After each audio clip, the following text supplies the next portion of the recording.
আল্লাহ তাআলা বলছে বান্দা শোনো ইন্নাল্লাযীনা আমানু ওয়া আমিলুস সালিহাতি ওয়া আকামুস সালাতা ওয়া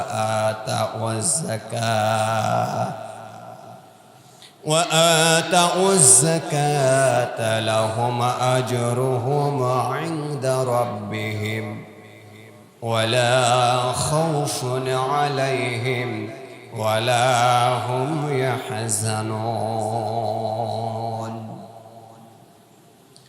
আল্লাহ তাআলা জানিয়ে দিচ্ছে বান্দারা শোনো ইন্নাল্লাযীনা আমানু, নিশ্চয় যারা ঈমান এনেছ, নিজেদেরকে ঈমানদার বলে দাবি করো, যারা ঈমান নামের সম্পদ যাদের কলিজার মধ্যে আছে, আল্লাহ তাআলা জানিয়ে দিচ্ছে বান্দা শোনো যারা ঈমান এনেছ, ঈমান আনার পর ওয়া আমিলুস সালিহাত এবং নেক কাজ করেছো, বান্দা শোনো ঈমান আনার পর তোমাদের 2 নম্বর কাজ হচ্ছে আমলে সলেহ।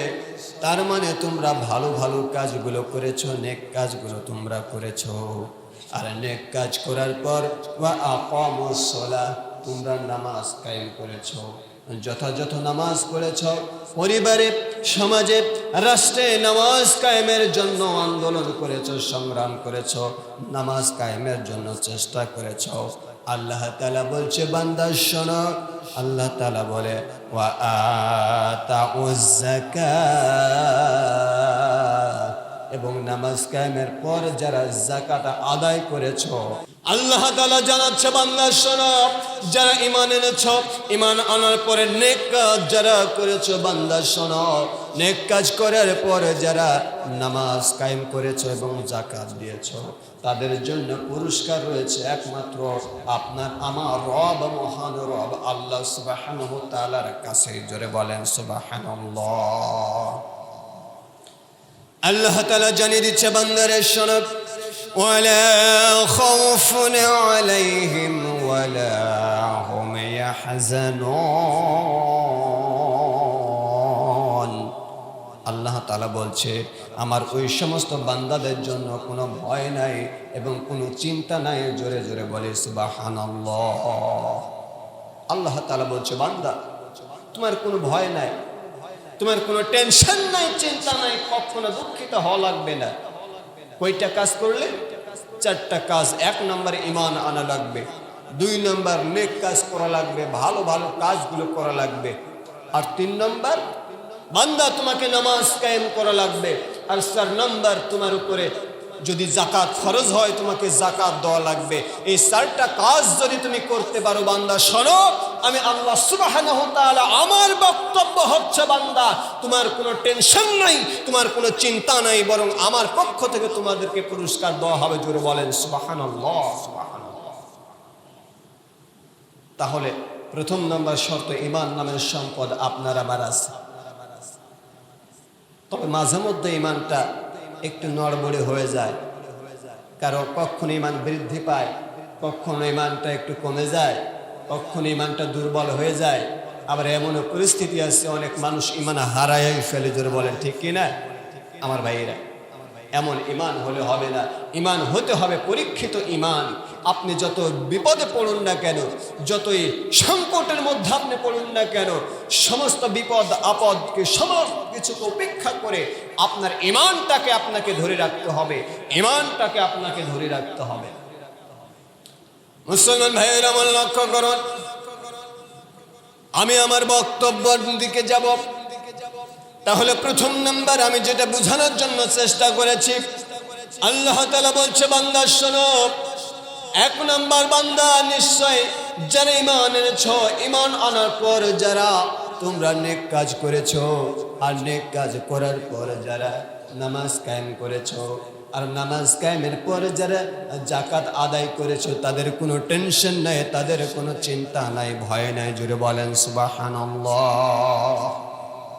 আমার ভাইরা এটা ডাইরেক্ট বলে দিচ্ছেন আপনার আমার রব, আপনাকে আমাকে যিনি সৃষ্টি করেছেন, আপনাকে আমাকে যিনি এই দুনিয়ার জমিনে এনেছেন, যিনি আপনাকে আমাকে রিজিক দেয়, আপনার আমার সমস্ত চাহিদা যিনি পূরণ করেন সে রব আল্লাহ সুবহানাহু ওয়া তাআলা বলছে, বান্দা এই 4টি কাজ করো, তোমার জন্য কোনো ভয় নাই, তোমার টেনশন নাই, তোমার চিন্তা নাই। জোরে বলেন সুবহানাল্লাহ, সুবহানাল্লাহ। মুসলমান ভাইয়ের আমার লক্ষ্য করুন, আল্লাহ তাআলা তারপরে আয়াতে জানিয়ে দিচ্ছে, বান্দা ইয়া আইয়ুহাল্লাযীনা আমানুত্তাকুল্লাহা ওয়া যারু মা বাকিয়া মিনার রিবা।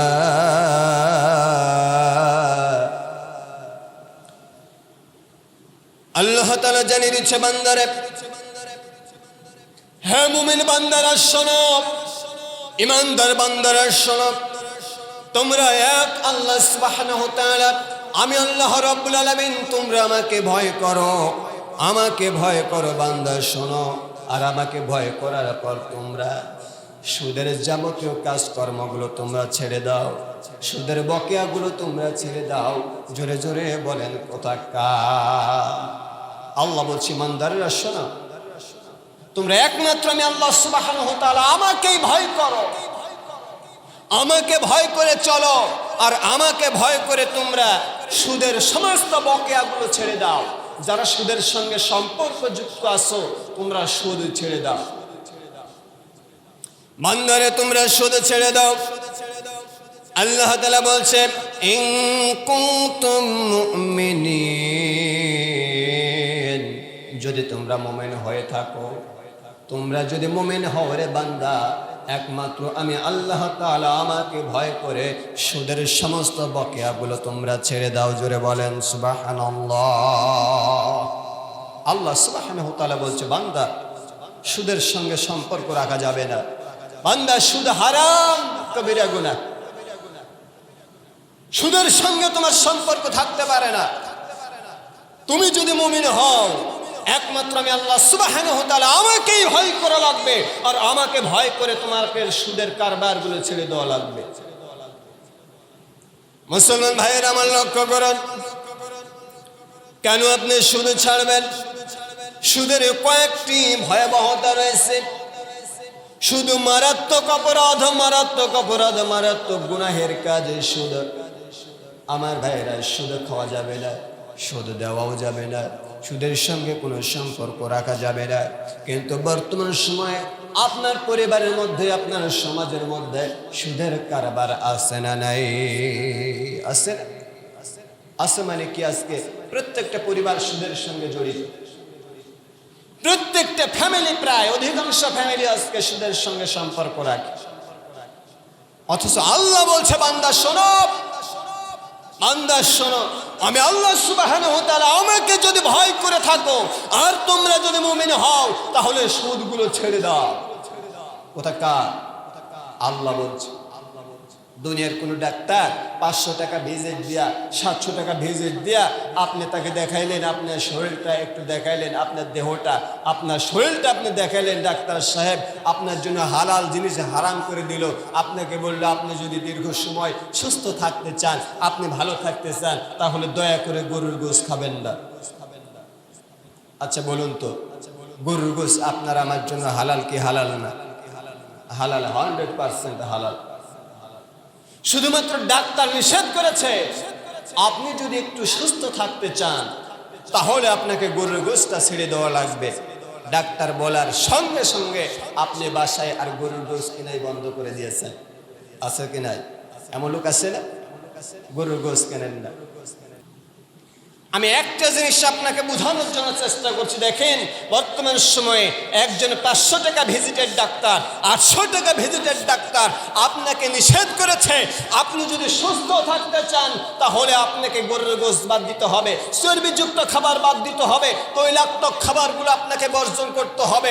আপনি সঙ্গে সঙ্গে ছেড়ে দিলেন, কিন্তু আপনাকে আমাকে যে রব তৈরি করেছেন, আপনাকে আমাকে সাবধান করছে, বান্দা শোনো, দুনিয়ার জমিনে যদি কল্যাণ পেতে চাও, পরকালীন জীবনে যদি কল্যাণ পেতে চাও, বান্দা সুদকে ছেড়ে দাও, সুদকে ছেড়ে দাও। কিন্তু আপনি সুদ ছাড়লেন না। রাগ করছেন আবার উপরে? তার মানে আল্লাহর চাইতে কি ডাক্তার বড়? নাউযুবিল্লাহ। আপনি ডাক্তারের কথা শুনলেন, সামান্য 500 টাকা ভিজিটের ডাক্তারের কথা আপনি মানেন, কিন্তু আপনাকে আমাকে যিনি সৃষ্টি করেছে, আসমান জমিন যিনি সৃষ্টি করেছে, এই বিশ্ব যিনি সৃষ্টি করেছে, সব কিছু যিনি সৃষ্টি করেছে এবং সব কিছুকে যিনি নিয়ন্ত্রণ করেন, সে আল্লাহ বলছে, বান্দা তুমি শুধু ছেড়ে দাও, যদি আমি আল্লাহ সুবহানাহু ওয়া তাআলা আমাকে ভয় করে শুধু ছেড়ে দাও, যদি তুমি মুমিন হও। আপনি মুমিন বলে দাবি করেন, কিন্তু আজ পর্যন্ত শুধু ছাড়তে পারলেন না। আমার ভাইরা, কি করে আপনাদেরকে বোঝায়? মুসলমান ভাইয়েরা আমার লক্ষ্য করুন, আল্লাহ তাআলা জানিয়ে দিচ্ছে বান্দারা শোনো, সুদের সবচাইতে বড় শাস্তি হচ্ছে, একটু মনোযোগ লাগায় শুনুন আমার ভাইয়েরা, লক্ষ্য করুন। আল্লাহ তাআলা বলছেন, فَإِن لَّمْ تَفْعَلُوا فَأَذَنُوا بِحَرْبٍ مِّنَ اللَّهِ وَرَسُولِهِ।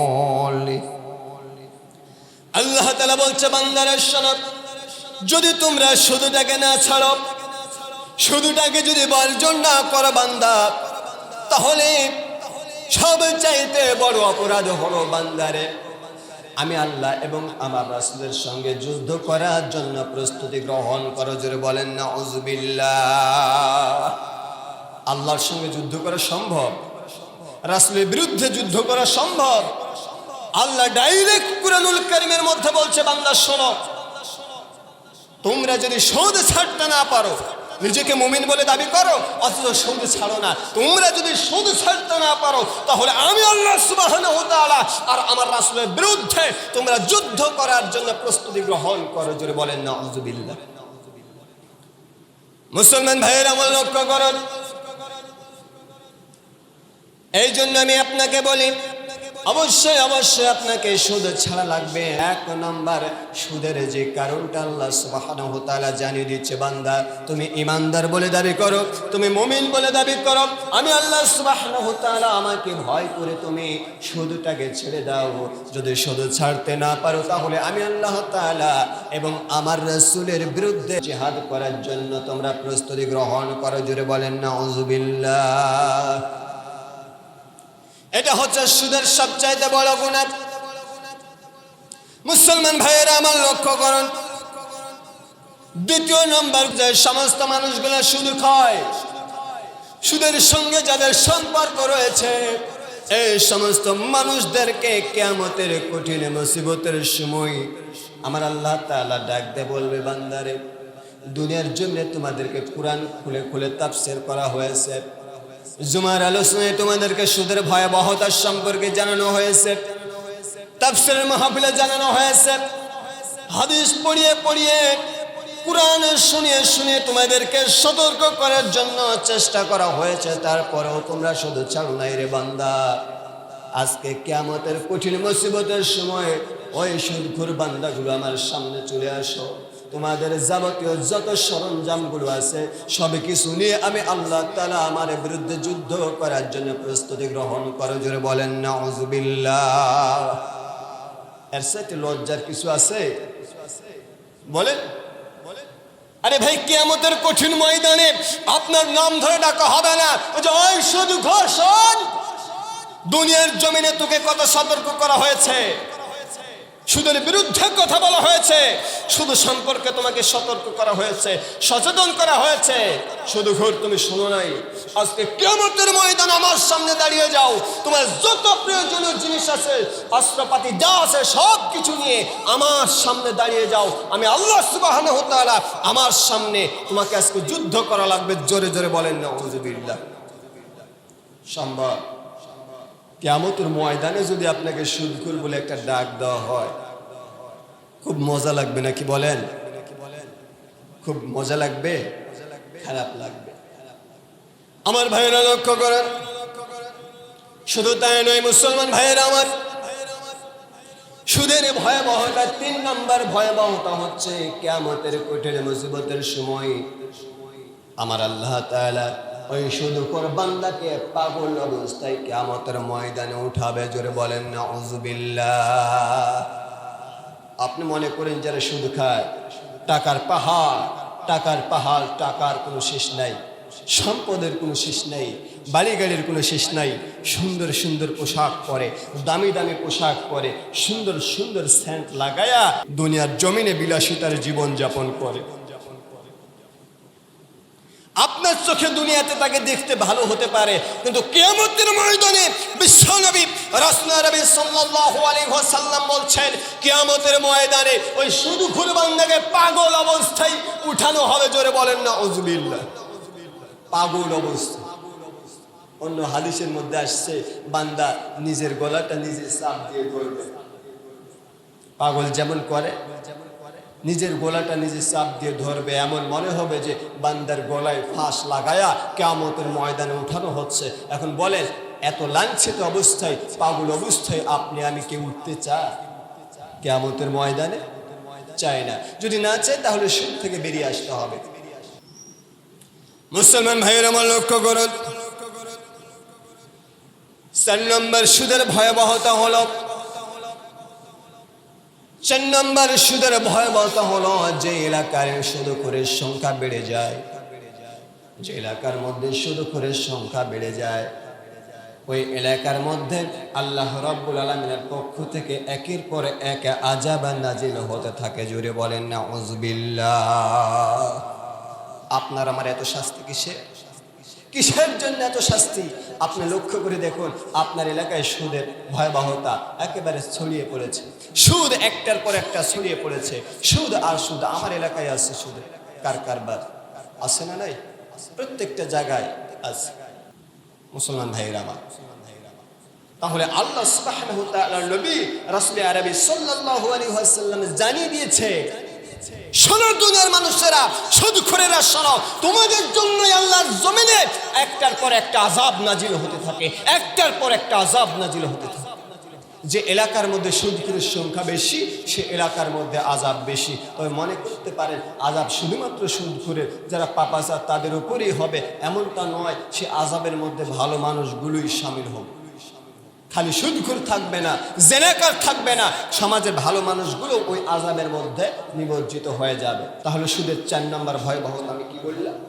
যারা সুদ খায়, সুদখোরের সংখ্যা যদি এলাকার মধ্যে বৃদ্ধি পায়, তাহলে বুঝতে হবে যে গজবগুলো আসে এগুলো আপনার আমার জন্য আসে না। যে সুদখোর মানুষগুলো আসে আপনার আমার পরিবারের মধ্যে, আপনার আমার সমাজের মধ্যে, আপনার আমার দেশের মধ্যে যে সুদখোর মানুষ আছে, তাদের জন্যই আপনার আমার ওপরে আযাব একের পর এক আসতেছে। 5 নম্বর কথা হলো, শোনো, যে এলাকার মধ্যে সুদখোরের সংখ্যা বেড়ে যায়, আমার ভাইয়েরা মন খারাপ করবেন না, ওই এলাকার মধ্যে দুর্ভিক্ষ দেখা দেয়। জোরে বলেন না আউযুবিল্লাহ। কি দেখা দেয়? দুর্ভিক্ষ, খাদ্য সংকট দেখা দেয়। এটা আপনার আমার জন্য নয়।